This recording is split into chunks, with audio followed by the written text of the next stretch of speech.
And 3, 2, ladies and gentlemen, welcome to the Tavern Talk podcast, where the episode number is made up. And my co-host, GHAZZY, doesn't matter. How are you doing today? Special guest, Raxantarox. Did I get it right this time? That I don't know if I should answer that question. It's Rax, Xanarax. Okay, It's two things. I'm gonna try it with It's okay, a different phrasing literally every time I say the name. I would have failed that as well. GHAZZY does matter. I'm doing great, man. How are you guys doing? Fantastic. Tired, as expected, from the work we've been doing off stream, but I'm doing good. DM? Doing good, man. I mean, we're obviously all looking forward to the D4X pack, which is happening here in 2 days, and all three of us got a chance to play it.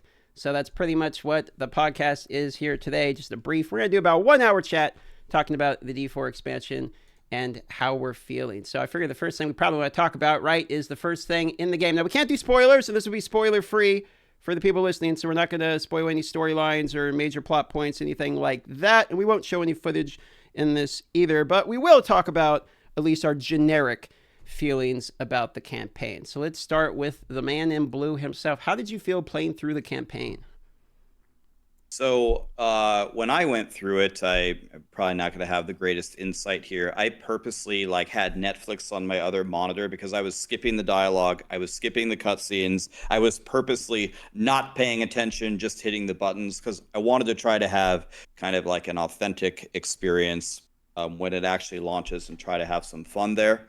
But from the little glimpses that I saw, it seemed like kind of standard Blizzard campaigns. In general, I think this is one area that the Diablo franchise has always been strong in, and like in World of Warcraft and in Diablo, I feel Blizzard's pretty good at their storytelling, usually has some of the industry's best cinematics. So I'm looking forward to actually watching them, on the 7th when it comes out, because I skipped them all in the campaign. Did you guys actually look at them, or did you take it all in and learn everything, or? I didn't have Netflix up, but I did similar stuff. I skipped everything, and as soon as sometimes when you're tabbing back and out, sometimes you can't skip it. I would throw off my headset. I'm taking a toilet break. And I came back and okay, it's over, good, I can move on. Obviously we do get slightly spoiled for some of the stuff. Some of the fights were fantastic. I think that was really nice. I think that this campaign is significantly better than the previous one, and that's without experience in the campaign. Just doing the actual gameplay felt better from my point of view, at least. Yeah. So I'm the only one who actually watched the story pretty much. Yeah, no, I had the good one thing that I would say was my favorite part about it, because we obviously can't talk about the story. So the thing that I liked best about it, and I wanted to know what you guys thought about this, I feel like it introduced mechanics better throughout the campaign than the OG one did. The OG doesn't really weave in too much of here's nightmare sigils and all. Kind of you beat the campaign, and then at the end of it, it's okay, introduce the mechanics. But in the expansion, it weaves you into the Undercity and then the Rune World. So by the time the campaign is over, you at least know all the mechanics, and then you go into the end game and kind of wrapping up your character, etc., which I know that's not that part as well. I think a lot of people are in this category where they buy the game, they finish the campaign, and now they're done. The non-ARPG veterans, I guess, a lot of those people exist. And the fix they did was so clever. Once you're done with the campaign, there's a main story quest that will lead you to these mechanics. I think that was brilliant. Yeah, I think it was better in both parts. Before I played the campaign, I was wondering, so is the campaign really separate? Is it going to do part of my renown for me? Am I going to have to find the raids and the Undercity myself? And no, they just weaved it all in together as one gigantic story. It felt pretty good. It felt like at the end of the first Diablo 4 campaign, people are always asking, okay, Rax, well, what exactly do I do now? Well, not only did they weave it in during the campaign, but afterward they have that quest where they take you on a little scavenger hunt and say, here's how to do Helltide, here's how to do the pit. I think way less people are going to have that question now, which will probably be better overall for the game. But it also felt pretty fun to play as a player. If you play the campaign, you hit most of the different game modes as well. You got a full and complete experience. Yeah, I definitely agree with that. Something I talked a lot about, I had a talk with Chronix last night as well, was how important it is to communicate to the player base, right? But we know for a fact that the majority of players playing Diablo 4 are not the people watching YouTube, it's not the people watching streams, but there's so many people. So the best way to communicate to them is not a big bulk of text, right? They need a way to let the game's UI guide them and provide that information. And like I mentioned earlier, like that quest to lead them to these mechanics and basically introduce them to it piece by piece, I think is the best way they could have done to approach that.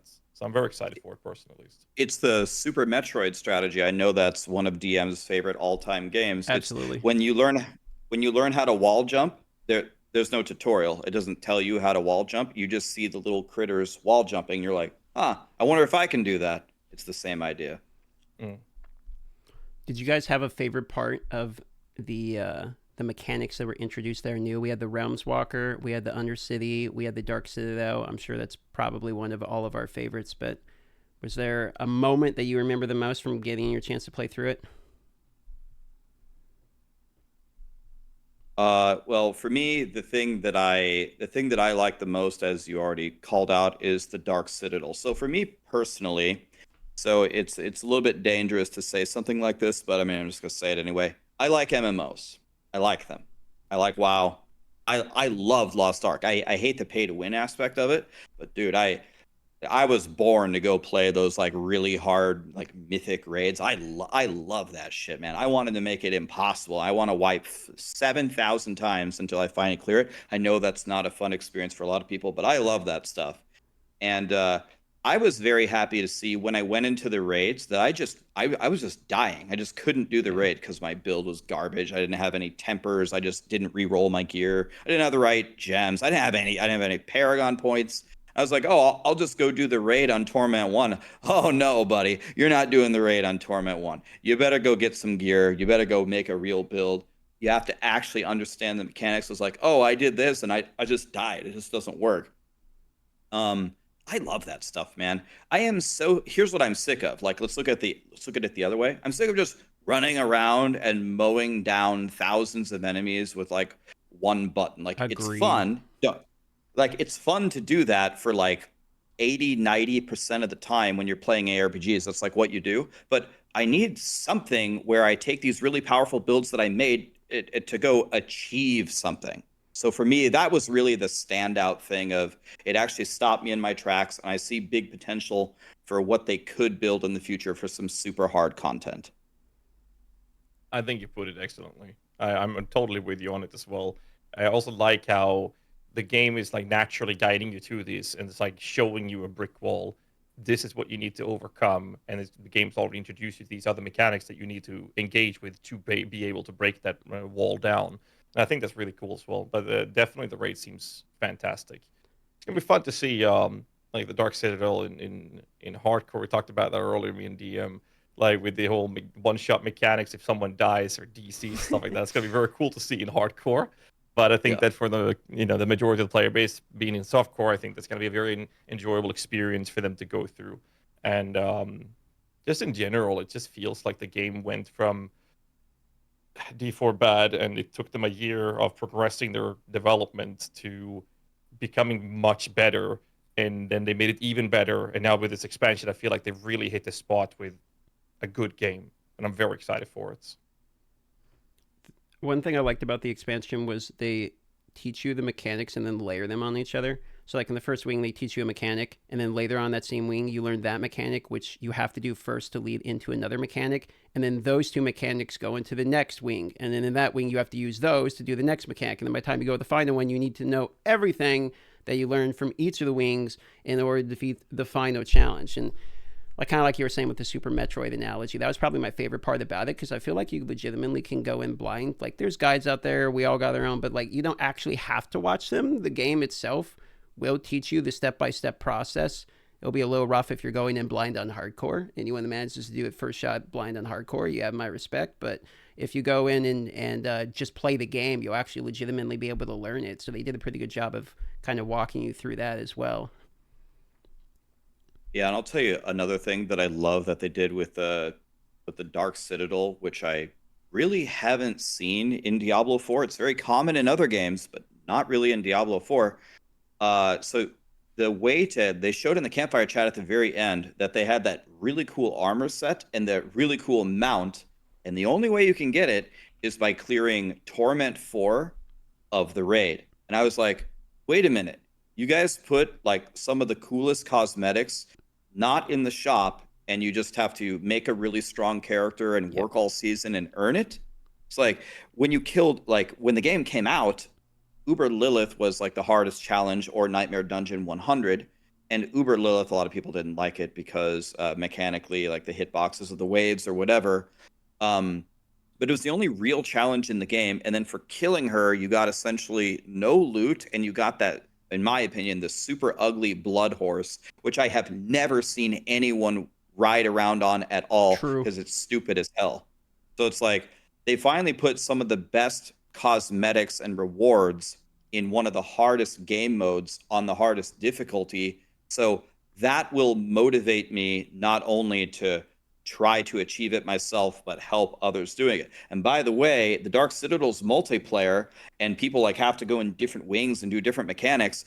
We're not going to be able to just walk in there and one shot it for you. You have to actually play the game and do the mechanics, so everyone's going to have to do their part. I think it's a big step in the right direction. I like having. No, I agree with you. And sorry. No, go on, guys. Yeah, I agree with the statement.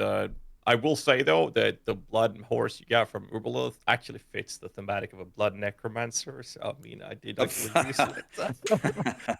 But I mean, taking that aside, I was talking to Adam about this actually, and I told him like that it would be really cool to have these super unique kind of MTX or transmogs or whatever, right, from defeating the pinnacle content, aspirational content. And I feel like they missed that opportunity when they introduced Uber Duriel. So how cool wouldn't it be if you were riding around on a maggot? People would literally react to that, right? Like, what the fuck, So I think that stuff like that would be really cool. To see them do this with a Torment 4 is very exciting. And I think it opens up a lot of venues for making it interesting and this being an end game goal for you to play more than just up to a certain point of the game. Now there's actually something aspirational with a reward at the end, right? I think it's the best kind of content to have that reward behind, in my opinion. Because I remember when the Gauntlet came out, they launched a $65 horse, that $65 horse bag currency with it kind of at the same time. And one of my things was, why not just put this in the Gauntlet? Like, it's a cool cosmetic. It doesn't mean anything. Why sell this at the same time when we have a Gauntlet with literally 0 rewards? Like, just put the horse in there as a reward for the Gauntlet. But it's actually better than that suggestion, because the Gauntlet, if it was for a leaderboard thing, only a certain number of people are going to get it if you have to place on the leaderboard and something. But like, anyone can clear the Dark Citadel, really. But you just have to get good enough and get a good enough build to actually do it. Speaking of builds, do you guys know what build you're going on launch? GHAZZY, start with you. I hope it's going to perform as I think it is.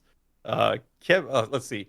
Kepeleke, Touch of Death core skill with Temerity, Jacinth, Starlights. That's the idea. So basically, Giga Heal. Poison. Yes. What about you, Rex? I'm gonna do the same thing. I was super drawn to the poison builds. I mean, I was already drawn to it before I got to play it, and then when I played it, it didn't help that the Centipede on like the play test back in whatever August was way stronger than everything else. The Centipede was just insta deleting everything. I'm like, yep, I'm having a lot of fun with this. I think I'm going to keep playing here. And then like Touch of Death and Stinger and the Centipede seem very, very strong. Seem like one of the top builds. So probably going to be theory crafting around there. I expect just everybody to be playing so many different builds. There's going to be so many crazy combinations that people come up with. It's going to be really interesting to see everybody, like, just tab through all the streams and see what everybody's playing like 1 week into it. But I'm definitely leaning toward going poison. If I don't go poison, it'll definitely be eagle. I didn't think the jaguar or the gorilla had the same output for me. I definitely agree with that. I feel like the class was like, everyone said it was going to be Druid 2.0, but it looks like it, but it just, to me, it just plays like a better version of Rogue, and I never liked Rogue. That's kind of like where I'm at with it. But what about you, DM? What are you starting? Oh, well, I'll probably level with Centipede just because, I mean, I liked it in the 30 play test. I liked it in the early access. Like, everyone's probably going to play Centipede. But I was messing around with, and I didn't get any min-max build or anything. I was just throwing stuff on. As you guys know, we barely had materials to actually like temper stuff and all that. But I was messing around with one build in the early access that was actually really, really fun, which is just spamming basic attacks. Like you put all 4 basic attacks on, you get the basic attack ramping aspects, you get the Sepzuta or whatever the hell that quarterstaff is, that does the basic attack ramping where every third does the third and then repeats the third. And then you get like the gloves that like echo the mark and all that. So it's just a whole bunch of basically basic attack spam. And I don't know if it's going to be like super good because I was only playing Torment 1, but it's really fun. I'll tell you that much. It's really fun. Then you warp all the time because of the dashes from the basic attack. And then you have this like giant AoE that's spamming from your Jaguar attack. So I'm probably going to try to make that work. Go a little bit further with it and see if I can make that actually go somewhere. I think it's going to be pretty good, actually. I think you could actually take that somewhere. So I'm very interested to see the results of that. Looks pretty good, actually. I think a lot of people will very much enjoy the basic attack simply because of the little small feature that lets you dash towards your targets with it. Yeah. That alone just makes basic attacks, it feels good that you're able to double down on the idea of it. And you also don't have this whole builder spender, what you kind of do with like a lot of those things either way. Like even Kepalek has that, but it doesn't feel like it. And I think a lot of people will appreciate that. Yeah, I mean, think about like barbarian leveling has been in shambles. Like barbarians have been gods, but the leveling experience has been terrible. And people go crazy over just lunging strike. Lunging strike itself as a skill blows, but it just dashes to your target. And all of the almost all of the Spiritborn generators or skills in one way or another dash to the target or have mobility for you. So everyone's gonna think it just feels amazing.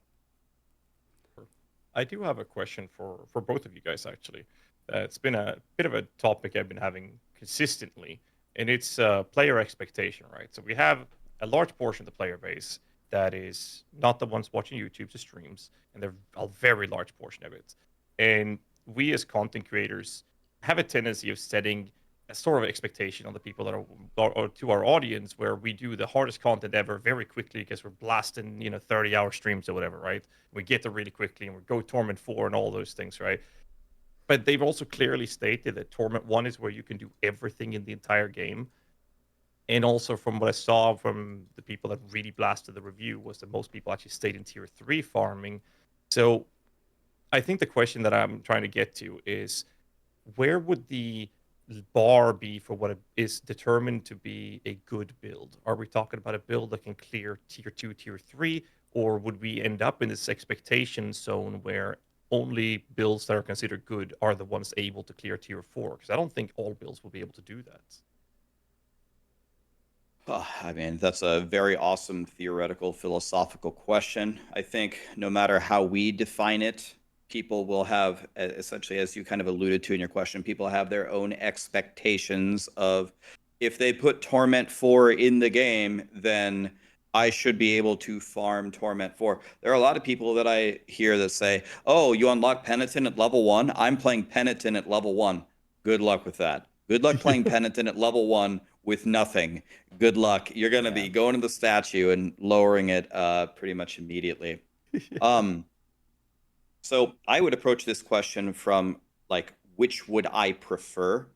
And I think the Diablo 3 had the same structure, but a very different output. And I thought Diablo 3's structure was decent, but the output was terrible. So here's what happens in Diablo 3. You have normal through Torment 16, and you play on between normal and T1 for about 2 hours. And then every single build for every single class, if you have any idea what you're doing, goes immediately to Torment 16. Everything in the middle, the whole cream filling, is completely trivialized. It means nothing. There is no progression through it whatsoever. It's T1 to T16 immediately for all builds. This is super garbage. Here, I love the fact that you really, it feels very punchy when you turn up a difficulty. It's a little bit of a journey. So I like the fact that if some of the builds are gonna, like, farming content is all about speed and efficiency, right? We know that. So if it takes you 10 minutes to clear a T4 dungeon and it takes you 2 to clear a T3, I really don't mind if the farming level bar is set lower than Torment 4. I think that's a hell of a lot better than what Diablo 3 had. I can definitely see that for sure. I pretty much It will approach not. it. Go on. Last comment I was just gonna say, it's not gonna hurt me emotionally or mentally or whatever if I can't speed farm Torment 4. I'm not gonna cry about it. Mm. For me, I pretty much always approach, like, people ask this type of question all the time, like, what's a good build? I'm sure all of us get it in the chat. What's a good build for this character, whatever? And I always answer the same thing, which is the one that makes you have the most fun to play with the content you're trying to accomplish while you're playing the game. It's like when the game just launched, I'm saying they're trying to figure out, like, what's the best build? I got to make the best guide for the best thing, the blasting end of it. And, like, at a certain point, I just want to have fun. So it's like, I'm going to play the build, which is Companion Druid for me for like the whole time. And let me tell you, I've been suffering for a while until kind of lately, okay? It's like, this build might not be the best. This class might not have been the best. And the only thing that apparently ever makes it good is a bug for like every fucking build of all time.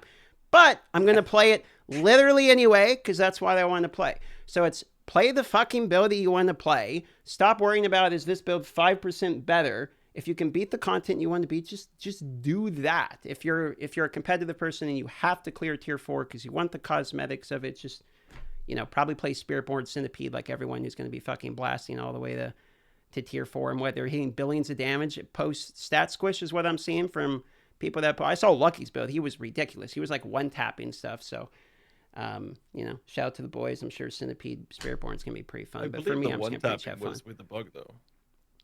I don't know. I wasn't one tapping shit. I can tell you that much. I was struggling with the rest of us. I do like the what you were touching upon, Rax, earlier, where the whole idea with, let's start Penitent level 1. I'm sure there will be some builds that can do it. There will be very, very limited builds that can do that. But very, very limited. But it's like Centipede leveling, I was like normal hard. Hard was rough, doable, but I went normal very quickly. And then when I did Quill Volley, for example, no problems. I could do expert, not penitent, but like I could do it expert. But it's like you said, I mean, it would take me so much longer time to do that, and I would have to do the whole builder spender. Whereas in normal, I would literally just one shot the elites. So you're just so much more efficient in normal. But we had this discussion in the early seasons of D4 as well, where the benefit of going up in difficulty just wasn't enough because of how much longer it would take you to kill them. So you benefited more from doing the easier difficulties. And I think that as long as people, you know, realize this and actually play the game that way, I don't think that they're going to complain about it. But then having access to Penitent on level 1 is fantastic for the builds that, you know, it's going to be your second character. You throw on some leveling gear, your all full aspects when you log in, you know. And I think that's going to be really cool to see as well. It allows people to have, you know, more of a challenge experience when they're leveling up on your second character. So it's not like, hey, I'm just going to sit there for a few hours and click a button and be immortal, because the challenge doesn't start till I'm level 60. So I think that's a good way as well. I'll tell you another huge bonus in reducing Penitent to level 1, besides giving people a challenge and letting people play their own way. Now, this is going to be a huge slice of copium here, but this is the opportunity for Blizzard to actually do some really fun community events. You know, like PoE, the Gauntlet. I'm not a good PoE player, but I died 2 times in the campaign in the Gauntlet that came out 1 week ago. But just making a really hardcore challenge. Everybody log in, try to do these certain achievements. We'll give you some cosmetics for it. Maybe there's some prizes. Bro, can we have like some actual fun events? Like, I get that they're trying, but some of the events that they had last year, like in December, like the holiday thing, you could beat it in like 15 minutes, and the rewards are really dumb, and you don't even do anything. It's just like another Helltide. There's no challenge to it at all. It's like if they open up Penitent at level 1, let's have like everybody try. Everybody has to start a companion druid, and everyone has to see how far you can get in the campaign on Penitent. Most people won't be able to kill like the first enemy. Is going to be impossible, and I don't know. It's just, I wish they would do more fun stuff like that. I hope that this is a gateway for those things to happen. It would be amazing, actually. I like the race that we did at the, well, not us, because we weren't allowed to, but the race that happened to like level 100 hardcore at the start of the game, and it went on the Lilith statue at Blizzard campus. I kind of hope that they do like at least a shout out for like the first people that cleared on hardcore in tier 4 or something. You know, remove all the people without early access out of the pool, just like they did for the launch of the game. And then all the players who are going into it day one, it would be cool if they did like a shout out for the top 10 or the first team that clears it or something like that. Even a tweet, something easy. Yeah, I mean, I think Yeah, a lot of that money. stuff matters, man. I think the community does. matters a lot. I think that Diablo specifically, from my experience, have been very good on taking care of the content creators. I think that they're very good on that end, like really. I'm sure you guys agree with that. But what it's like you said as well, with agreeing with DM was saying, I think that they can extend that without that costing tons of money for them to do. Like you said, an announcement in game, a tweet or something. It doesn't cost them much money to get that thing up and running, and it's just so small, but it does have such a big impact. It helps like weave the community in together, and doing events like you were talking about, Raxon, would be fantastic, like mid-season event. See, like that. See that's exactly what I'm talking about. That is like at the core of what I'm thinking here. It's not that I need Blizzard to further take care of the content creators. I feel like Blizzard treats me well. I want them to extend it, as you said. I want to involve the community. Yeah. I want to see tons of people logging in for this impossible challenge, and I want to see a ton of people dying in the first 5 to 10 minutes of the challenge, just getting their asses kicked. You got to make a new character and try again. You got to try a new strategy. And you get to this boss in the campaign, and they gave him the Uber Lilith waves. Oh, okay, good luck. Oh, you're dead. Okay, well, go again. Like, I don't know, man. I love that stuff. I love the super over the top, ridiculous stuff. I want to involve everybody, and I just want to see everybody have a good time where no one actually expects to get through it, but magically somebody will. Yeah. Well, I guess Ben is kind of coming around and do it. Holy shit. But no, I definitely think that could be a cool way. I do feel like all of these games have stepped into being MMO ARPGs, right? Lost Ark kind of led that train. It was very sought after for many years, and then Lost Ark kind of filled that void that people were lacking. There was a couple of attempts from other game companies. I remember like Guardians of Ember or something tried as well, and like the MMO features just felt kind of lackluster in general because you have this box of the game where it's like everyone's supposed to be able to do everything themselves, and when you involve party play, people immediately go to the WoW mindset where it's like tank, healer, DPS. That doesn't exist in an ARPG in the same sense, right? And I think that the way they did with the Dark Citadel was actually a really good way to create this team play experience. I was without surprised. requiring. The mechanics were like pretty well done. Like it's balanced for both 2 and 4 players. Like if you do 2 players, you know, there's the mechanics like the double portal where you both have to go in, so you have to make sure that you guys are going the right one. Requires communication, but you can be with 2.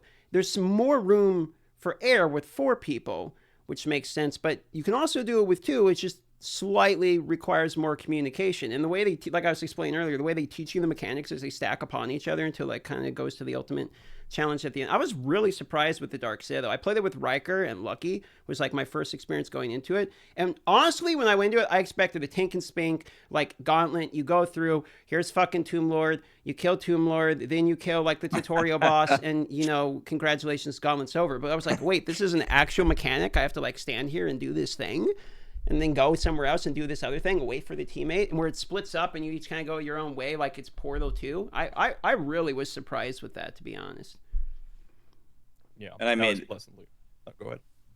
Yeah, I was just gonna say that's how you have to do it, right? When you don't have roles, when you don't have tank, healer, DPS, you need to involve the party in doing all the mechanics while DPSing. So the mechanics need to be team oriented.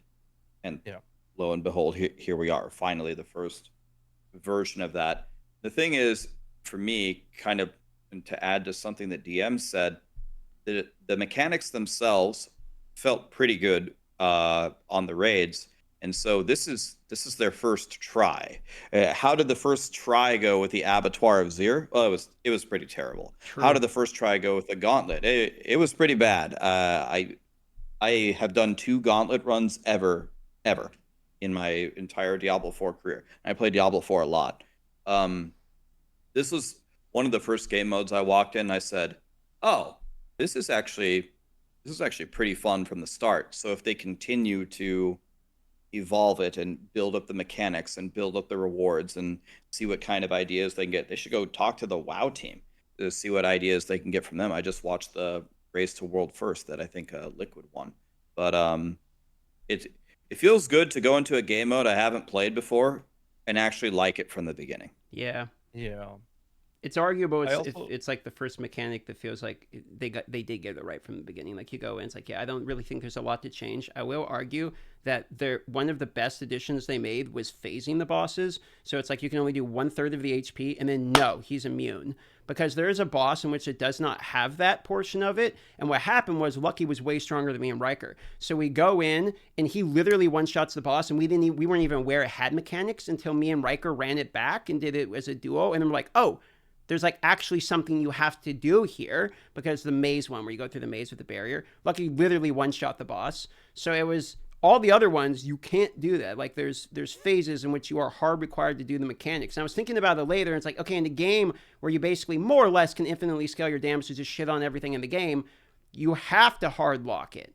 You have to put phases in it, or else you literally can just phase skip everything, like the Lilith fight.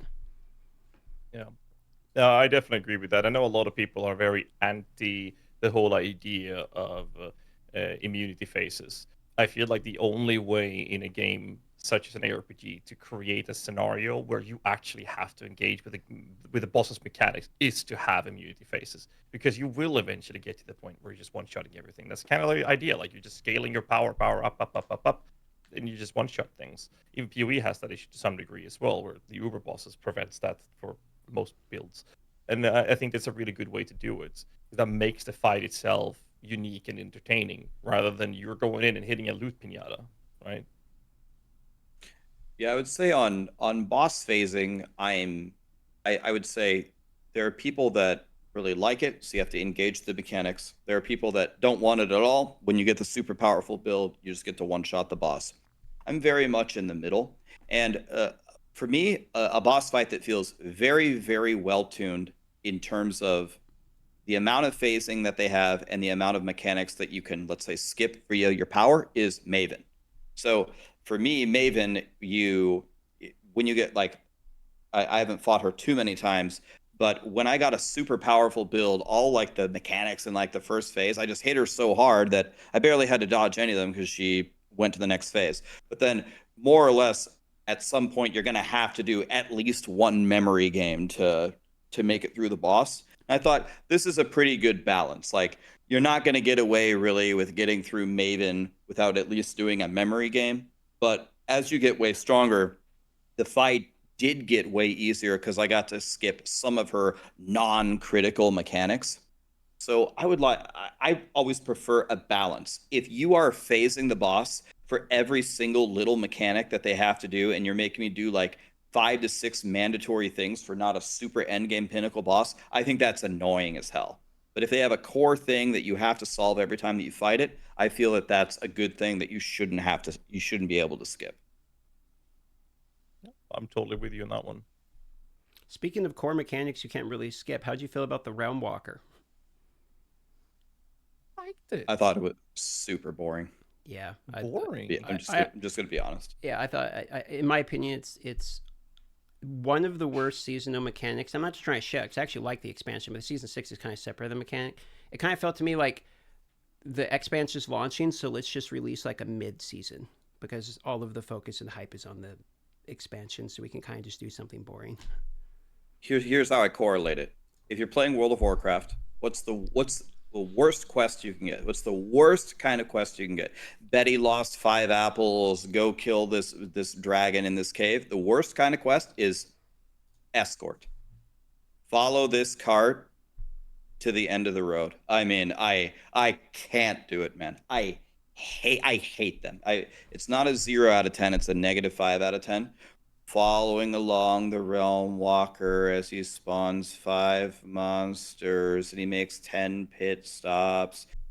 The reason why I don't mind the season mechanic is because the rewards are very good. The rewards, I'm going to do the Realm Walkers because I want those opals, because I want to grind my Paragon levels. I want to level fast. But the actual doing it is, I don't like it, man. I don't like escorts. So you can never make me like an escort.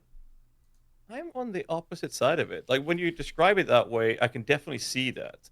So something I've been very annoyed with any ARPG is that every goddamn mechanic is stand in a circle, kill monsters. Oh, this time it's a triangle. Oh, next season it's a square. Ooh, I'm like, okay, give me something interactive. And I didn't mind. I didn't feel like it was an escort. To me, it felt like, okay, I'm killing these. Okay, now I gotta. He's moving. I gotta move up and kill these things here. I felt like I was doing more than just standing still in a circle, and that's why I didn't mind it. But I also feel like it's definitely elevated with something that I'm very, very, very happy with when it comes to what they've chosen here, and that is the drops, right? The opals. You're able to essentially pseudo target farm. And I think that any ARPG that's in the history of gaming is always there for you to grind out and get powerful, and you want to target farm, or you want to farm X or Y items, right? You want to get that unique or that material, right? And giving the players the opportunity or the choice to essentially pseudo target those farms, like the opals is one thing, and with the opals is now further emphasizing this. Hey, I want more gold. Okay, here's that. You want more materials? Here's that. What you can do for that one. You need more equipment? Here's this. And I think that approach itself is fantastic. And I keep thinking about how they do it with like Last Epoch, for example, and finding some sort of middle ground with how they can incorporate that in D4. I feel like that the Realm Walkers rewards, like you said, provides that pseudo target farming esque approach, which is just elevating the enjoyment I get from the game. Yeah, so yeah, I think you made a lot of good points in that just blasting through enemies standing in the circle or the triangle is not what we want. We both agree that the rewards are very strong, and we both agree that we like the ability to target farm, kind of choose your rewards is very nice. The problem that I have is what I don't want is I don't want Blizzard to change it from blasting everything in a circle to a very slow escort. That's for me either a side grade or a downgrade. It's like I agree with you completely that that's not what I want, but what you gave me instead, it's like you gave me broccoli instead of Brussels sprouts. Like I wanted tacos, and you didn't give me tacos, and that's a problem. Fair enough. When What's does- your take on that, DM? Like after hearing us, I mean, this. I mean, I'm vastly still in different this. You're not going to takes. convince me. Like I don't like it. Like Okay. I don't find it fun. I think it's a boring mechanic. I like the rewards, but if you're asking me, I'm going to do it. The answer is yes, because there's Opos. The second Opos isn't there. It's literally a dead on arrival content I would never do for any reason. So the only reason I'm going to do it is because of Opos. And there's other mechanics they've introduced that I quite like. The Dark Citadel, in my opinion, is the best thing they've ever added to the game. The Undercity, I like that a lot more. But Realm Walker, absolutely not. I'm good. I love how DM opened with, "You are never gonna convince me otherwise." No shot. He just hates. I know. I just like the idea of not being killing things in a circle. So like I first engaged with it, I was like, Both can be true. I'm not gonna stand still. Both can be true. Oh my god, I actually do something. Like okay, and I liked it, but I do feel like I definitely see the escort thing, and I definitely think that if you do it enough times, the escort's gonna be that feeling is gonna take over the enjoyment. I think. I both I didn't do also too many. do not like standing in a circle and killing a monster for every mechanic ever. I agree with that, but the realm, that's like they're separate conversations. That's fair. Don't like circles. Don't fucking like escort missions either, my dude. So I can't, same thing. Same thing. One thing that I think they could have done, like if I compartmentalize the mechanic, I think the portal part is a lot more fun than the Realm Walker part. One thing that I think they could do that would make it wouldn't solve it, but it would make it better, is throw way more monsters. Make it way more chaotic. It's literally like 6 monsters every 20 seconds. I'm just like, oh my god, dude, I'm falling asleep here. They could have made it a lot more intense. Fighting a Realm Walker is not an intense experience at all, and it's supposed to be like hatred rising up. bro, this isn't hatred, man. I'm falling asleep here. Like, we learned this lesson with the Hell Tides. Hell Tides, like, people did not like farming in the beginning, and now Hell Tides are significantly improved. And what did they do? They just threw a bunch more shit in it and cranked the rewards. That's pretty much all they did with Hell Tides. So, yeah, same thing can ring true here. Like, throw a bunch more shit in it. Maybe you'll like it. Make it a little bit more exciting. Throw some goblins in there. We have the new Portal prankster dude. You could throw in there too. You could throw a lot of shit in there, and maybe it'd be a little bit more exciting. But the density is weird, and also I had to laugh because when you start and like you're sitting there waiting for it, you can click on the portal and it will summon like a few white mobs, and someone's like 3 white mobs, and it's like right here, and you just tap, they all die. You're like, all right, 30 seconds, I can summon 3 more white mobs, I guess. And for me, like tied to that, for lessons learned, like with Helltide and those solutions. To me, the Realm Walkers, my first experience was it reminded me of Malignant Hearts. You want to know when I knew that Malignant Hearts was gonna not work? It was the very, very, very first moment that they showed the very first clip on the campfire. When I was watching it, and they killed the monster, and the Malignant Heart was floating there, and it slowly went down, and then it slowly went up. And then another elite spawned. I said, Blizzard, maybe I'm just like a zoomer. Maybe I just have like a Red Bull IV in me. But if you think that I'm going to sit there for 6 seconds while you spawn me another elite on top of the elite I already just killed, you are out of your mind. That's what the Realm Walker feels like. You have a room of 6 monsters, you kill them, you walk 50 meters, and then you wait for the next room of 6 monsters to spawn.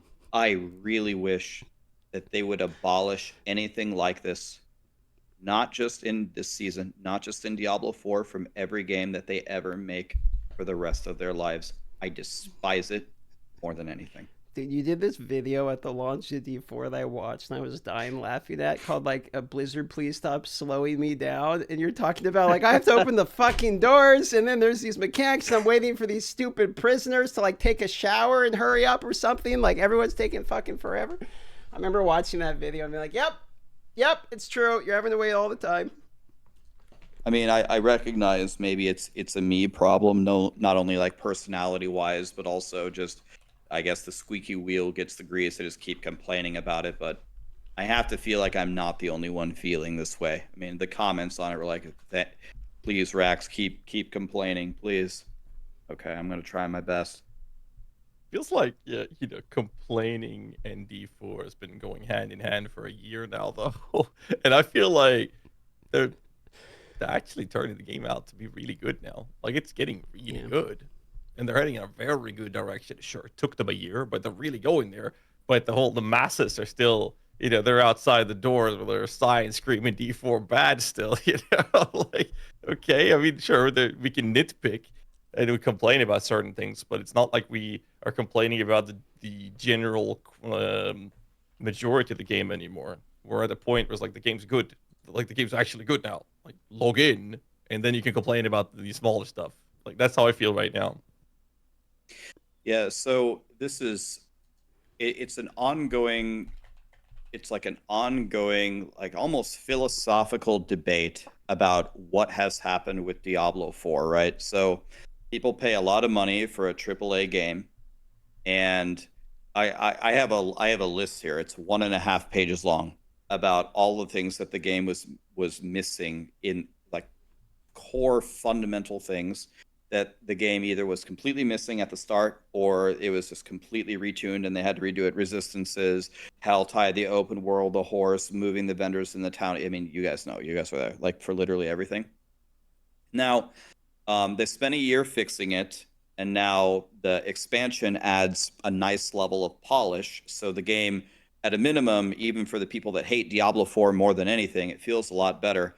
But then there's people who say, Rax, but you don't want to give credit to a gaming company or a developer that just fixes the product that you were expected to have delivered at the beginning. And first of all, I guess I can't really argue against that logic. That is a perfectly rational take. It's maybe a little bit pessimistic given the circumstances here. And the reason why I say that is there's a lot of things in life that are completely broken upon arrival for one reason or another that actually simply never get fixed, ever. And if they get fixed, sometimes they get fixed to a point where it's super mediocre and it's still garbage, right? At least I want to give personally, I want to give credit to Blizzard for they fix things and it's actually working pretty well. And considering how terrible of a trajectory the launch was on at the beginning, I think they deserve credit for how much they changed the course of the ship here. Some people wouldn't agree with me. They say I'm never giving Blizzard another dime. I can't believe Rax would give them credit for that. But there's so many things in the world that never get fixed that I don't hate Blizzard, and I'm glad that the expansion is feeling good, and I hope that D4 continues to improve, and it continues down the road to like Diablo 5 and stuff.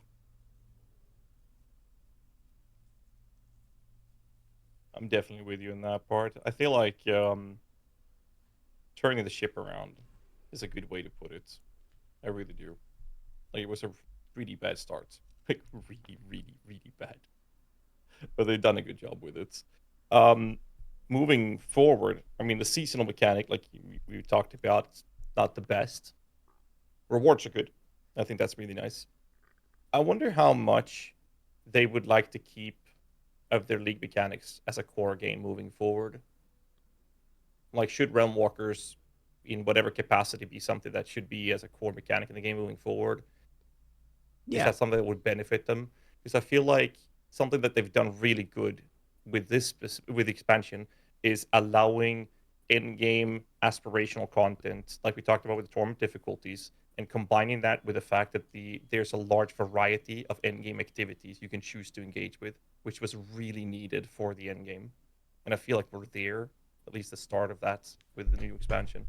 I'll give you a take. I'll give you a take. So for me, I think the Realm Walkers should stay. Now, obviously, I don't like them, but they should be part of the game. If they're going to remove the Opals because it's only a seasonal benefit or something, and they would put another reward in there, so be it. It's another opportunity for them to add agency, because they've really been doing this with the expansion through the mercenaries in the Undercity. They added some agency to be able to target farm what you want.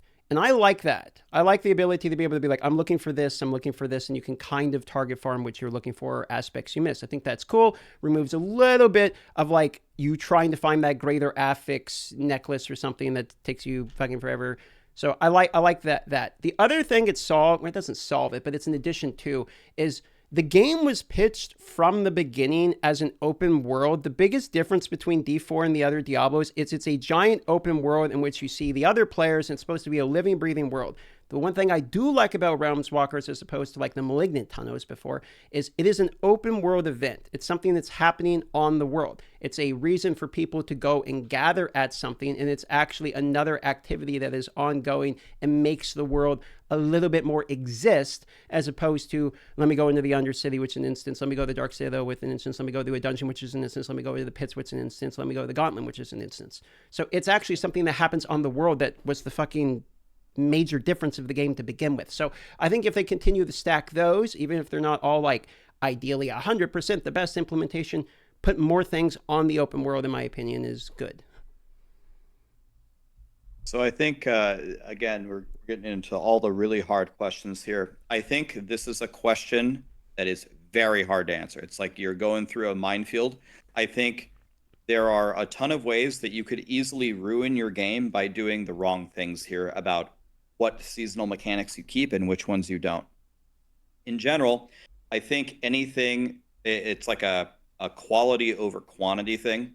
Any idea that you have that worked very well, that has a place to carry forward where you can implement some cool rewards, should carry forward. I agree with DM's sentiment that the Diablo 4 open world was pitched as the big defining thing of Diablo 4.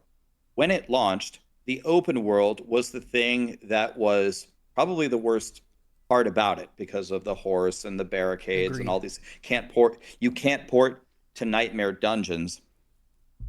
But now that the game has received a lot of reworks and polishing, I actually enjoy the open world now more than I ever have. So finding interesting ways to buff that should be very much on Blizzard's agenda. in general, Blizzard hasn't been carrying forward too many of their mechanics. To be completely honest, not all of their mechanics were home runs. But I'll tell you something that I'll tell you one thing that I wish they would do more that they aren't doing, and one thing that they shouldn't do, which could ruin the game, is I don't want them to add stuff to where the game becomes bloated. Again, quality over quantity. There have been examples of different games that just keep adding mechanics and mechanics and mechanics and mechanics that eventually not only is it a little bit overwhelming for the current players, but if anyone new ever comes into the game, then it's just, oh, there's 300 icons of this open world. There's a Realm Walker. There's a Helltide. There's a Legion event. There's all this. Subo's my mercenary. My whole mini map is cotton candy. What the hell do I even do here? I think there's definitely a bloat that you could add that would ruin the game. And one of the things that I really, really was sad about is Season 2 is borderline their best season with the vampiric powers. And other than the UI of literally upgrading the powers, not only were the vampiric powers cool, but the way that you progress through your character in leveling them up, It was almost like collecting Pokemon cards, was really fun. And you want to know what they did? They took a bank of the vampire powers and carried it forward, but they missed my favorite vampire power, so I was already mad. But then they didn't bring back the progression system. Blizzard, you didn't carry forward your most fun progression system that you had made so far. It's not enough to just have it drop as an item. You need to give me things to do. We're crying for a year that we don't have an end game. If you build a good progression system and you don't carry it forward in some capacity, I mean, you're just shooting yourself in the foot. So I don't know. I have a lot of thoughts about it one way or another of ways that can go wrong, ways that it can go better. But I think Blizzard should take a closer look at how they make these decisions, because I think small improvements here could go a long way. So GHAZZY, you want to go? Sure. So PoE has a bloat issue, a massive bloat issue. It is so hard for new players to get into PoE because of the bloat. So much content.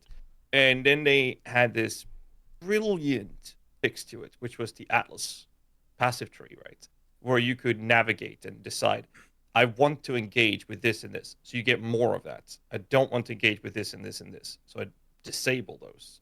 And that's how the mapping system. I know that's going to be very hard to one by one copy over to D4, but D4 is not at the point where they have bloated mechanics. At this point, it's like, I think Season 6 is going to cover that for the most part, if not entirely. And I think that what we need is quantity of choice, which I think we're getting personally. And now it's like looking at the quality over quantity. And like you mentioned, with moving the vampiric powers over to taking parts of that and moving it forward into the core game is how they should operate with it. But doing it in a way where it's content that you're engaging with for the progressional part that you talked about, one way or another, make that core game not just, hey, you just get the legendary powers now dropping as gear. Now you're actually at a point where you have to do this and this if you want to engage with that specific power for your character. That allows us to have more venues of in-game content to engage with. I think that's the best course of action. What were you saying, DM?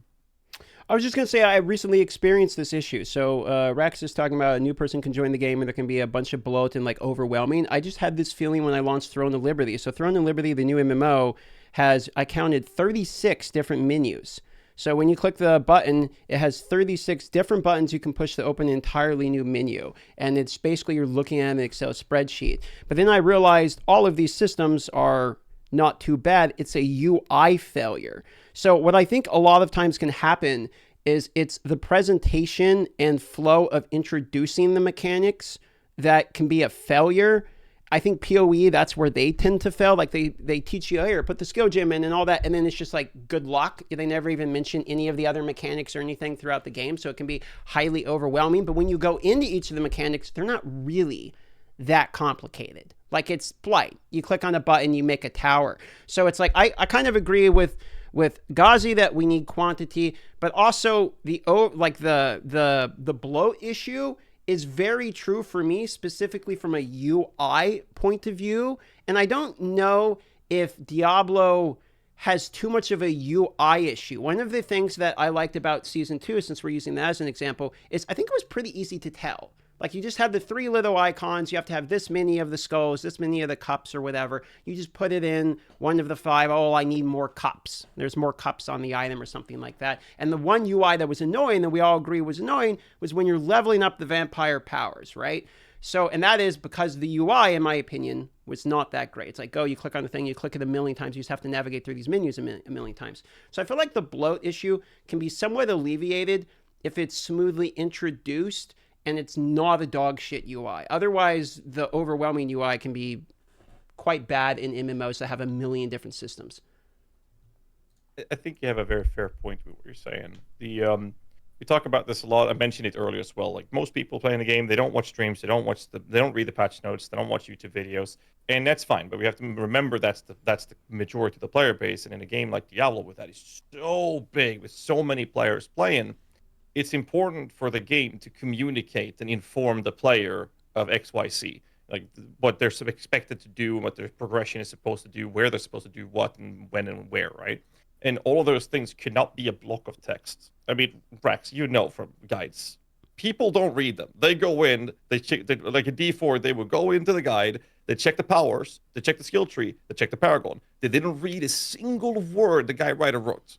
And then they come to the stream and they ask us, yeah, this doesn't work. I'm like, yeah, but I'm explaining it there. Like, it's literally there in the guide. Oh, I didn't look because I just copied whatever was on the images. People don't read, and that's it's been like that forever. It will continue to be like that. So that's why the importance of not just the high functioning, but the UI, but the communication needs to be as simplistic and clear as possible. Because people will read 1 or 2 sentences. They won't read, an entire, book or 2.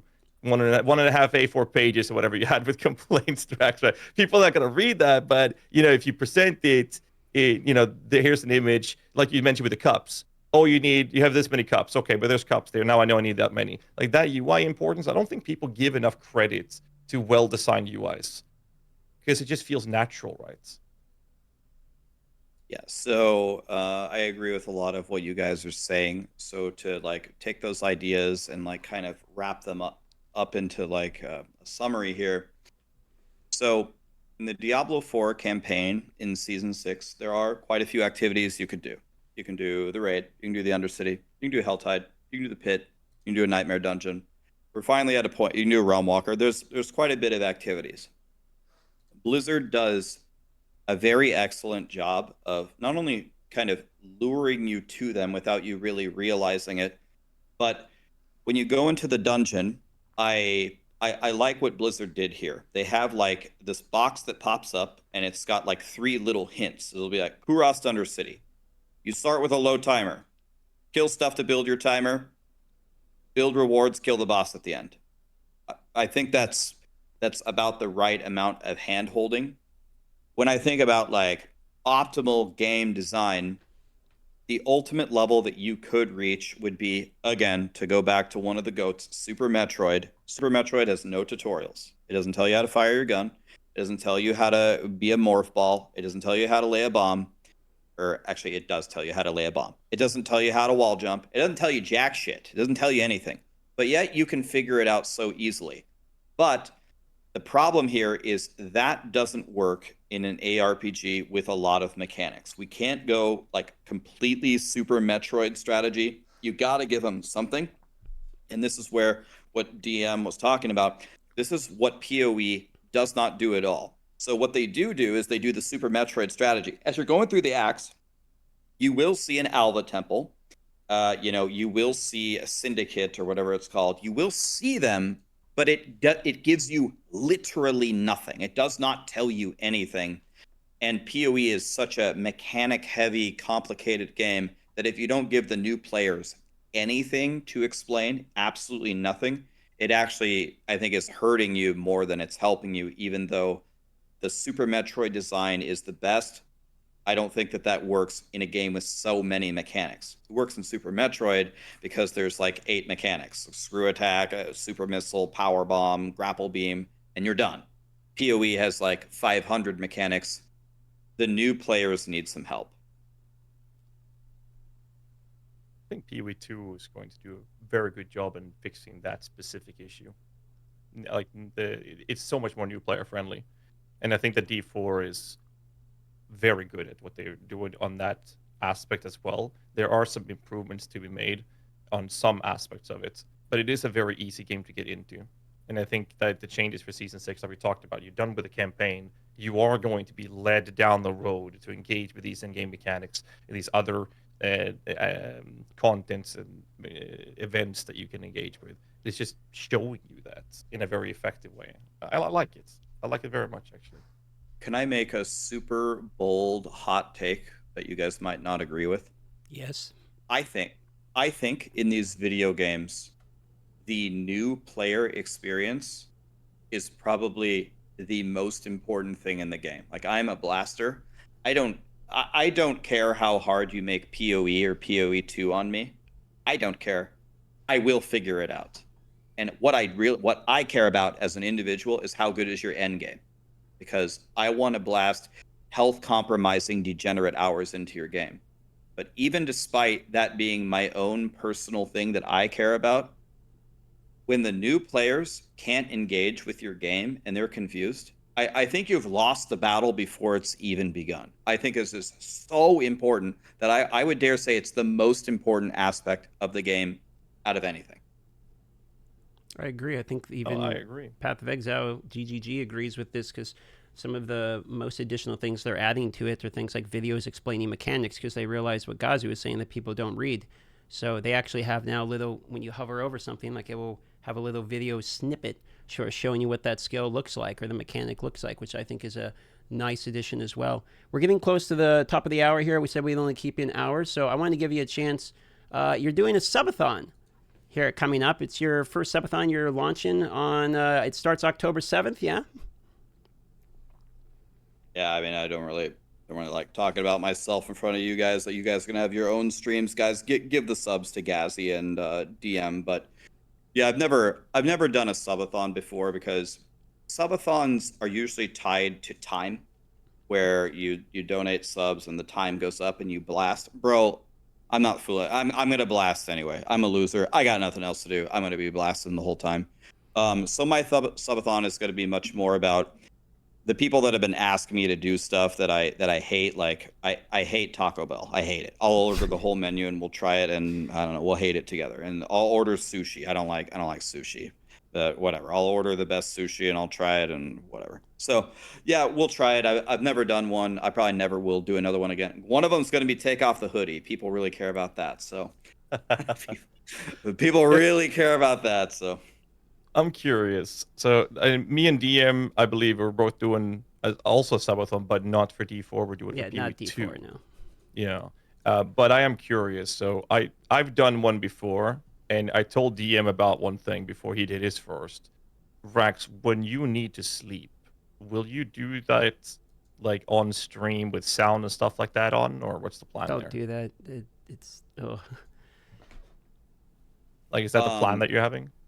No. So what No. I'm gonna do is I'm I'm gonna attempt, and I won't do it. I won't do it entirely, because I have to actually move in the middle of it. But I am going to attempt to play pretty much 24 hours a day for 2 straight months. No sleeping, no rebroadcasts, none of that. Humans can't do that. I would die. So I have to sleep. So then what's the solution there? My brother used to be a Diablo 4 streamer, and he used to be a Maxwell writer for many, many years. And also, Sarah, my girlfriend, she is also a Diablo 4 streamer, knows the game, had the review copy, she knows the expansion. So every time I need a quick little cat nap, I'm just gonna sub them in and they just play. So we're just playing nonstop, and it's gonna continue into PoE2. I'm gonna be there with you guys. My subathon will be over at that point. I'll throw them over to you, but no, we're sending it. I mean, this is the Diablo 4 expansion, and this is PoE2. This is like I'm old and my right hand doesn't work anymore. I don't give a shit. I did not come this far to quit right now, so we just got to full send it, guys. That sounds awesome. Because I remember when me and DM did our first one. It's like that experience of having sound on when I was sleeping. I think I had a 68-hour stream, and I got a 6 or 7 hours sleep in total over 3 attempted sleep sessions that I woke up cold sweat, heart beating because someone donated. So I had like these big alarm shit sounds going off. It was the most crucial, excruciating and painful experiences I've ever had. So when DM said, I'm going to do a subathon, I'm like, don't do this. Pause the timer, go to bed. You will not like that. And, you know, so now we're both in this boat where we've done it. You were right. Yeah. You were right. All right, man. Well, enjoy the subathon. Enjoy the launch. Thanks for coming by. It's cool to hear that we're all like actually pretty positive. I want to say maybe it's the most positive experience that Diablo 4 seems to have had from reviewers, etc. So far. I mean, maybe Season 4 was pretty good. That got a lot of good reviews, and Season 2 is pretty good. But I feel like the Dark Citadel particularly, I address that part because the campaign I have all other opinions on, but I can't really talk about spoilers. The Dark Citadel, I think, is the most positively reviewed piece of content Diablo 4 has had so far. So that's kind of hype. Hope you all have fun with the expansion, and thanks for coming by. You got any last sentiments or anything you want to throw out there, Rex? I mean, I used to have a podcast that we did for a long time. It's actually not as easy to do this podcast as some people may think. Some people think it's like, oh, you just turn on 3 webcams and you just talk. Well, I guess at the base, that's what it really is. But figuring out scheduling and timing and coming up with prepared questions and being a host and listening and having a dialogue, it's actually not as easy as people think. So just want to say thank you guys for having me. I've been here like 2 or 3 times. You guys are probably getting sick of me by now, but I appreciate what you guys do for the ARPG community. I think you guys don't get enough credit for what you guys are doing. So I appreciate you guys. I'm looking forward to teaming with you in D4, and you guys can carry me in PoE too. I think I'm the only one here who's never played it, so I'll be the noob on day 1. Don't worry, it's only Act 1 awesome. through 3. It won't be so bad. So thanks, man. Thanks for joining, and good luck at the subathon, man. GG's. Thank you. Cheers.